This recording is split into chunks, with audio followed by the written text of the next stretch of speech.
Some of you may know that I used to be very charismatic in my theology. I used to be a tongue-speaking, prophesying, God said to me, kind of a Christian. But I want to narrate to you, in short, what happened to me when I was living this type of system. Apart from the fact that I had an accident and I was shot 4 bullets when I left this movement. But another thing that happened is that one day I was sitting in my car, in fact, and then I had my Bible on my dashboard. I had just read it and I was just relaxing, just parking on the road. And then this person approached me, and then this person introduced himself to me as a prophet. He said he was a prophet from Joburg. I was in P by the time. And then he said, you know what, as I was approaching your car, this is what I saw. Now, remember, I was not going to church anymore at that time, so I had stopped going to church. I was questioning everything. I was so disappointed, unhappy about some things, and I was recovering from an accident. That was before I was shot. Now, this person came to me and said, man, you know what, as I approached your car, I saw you as if you're wearing a beautiful cloth, as that which Jacob designed for Joseph. He said, you are so loved by God in such a way that He has designed a beautiful mantle for you, and as a result, everyone else doesn't like you in your church.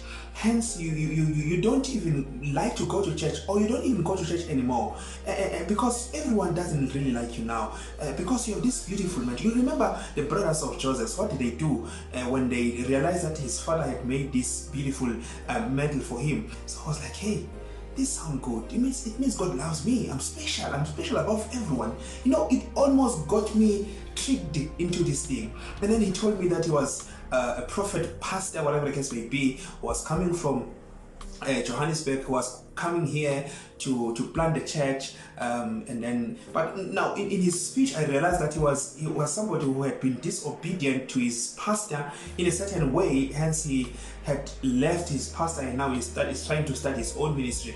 Now this guy is starting to recruit me, trying to get me on board so that I can just be with him, and as his plan this church, he was going to be a prophet pastor and I was going to be his assistant and all that. And remember that at this very moment I'm dealing with this very situation, or this very question, asking myself, this thing of prophecy. We have people prophesying to us every week, every month, every year, every week. They say that they tell us this week is going to be this and this and this, and nothing happens. They tell us every month this is the month of what, and nothing happens. And sometimes an opposite of that happens. Sometimes they tell us that this is a year of what. Remember 2020 in some cycles was there a wonderful year, you know. It turned out that it was a very unwonderful year, if there's anything like that. So I was questioning these things because I know that God is truth and God cannot lie. He cannot lie. Anyone who comes and says something in the name of God and which doesn't come to pass, that person is lying. That person doesn't hear from God. Now I was questioning these things, and then this person is coming and saying to me he's a prophet and is giving a very good prophecy for me. This is what I'm trying to tell you.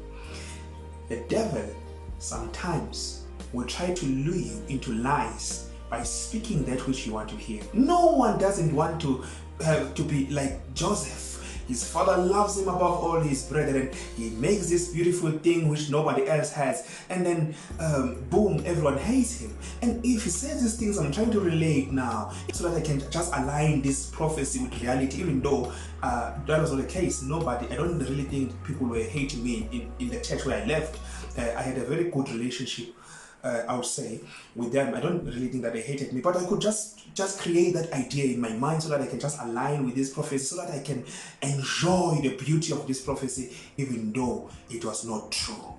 As much as I know that God loves me, there is no need as a result to lie in the name of God and say, you have seen this and this and this, or you have heard this and this and this and this. The wicked one, he is trying by all means to deceive the people who are called. And what he does, or how he does that, sometimes is to speak that which you want to hear. Be careful. It's not about what you want to hear. It is about what God says. The Bible said, let God be true and every man a liar. God bless you. As blood is thicker than water, so is truth mightier than lies. Therefore, allow me here to present to you nothing but the truth.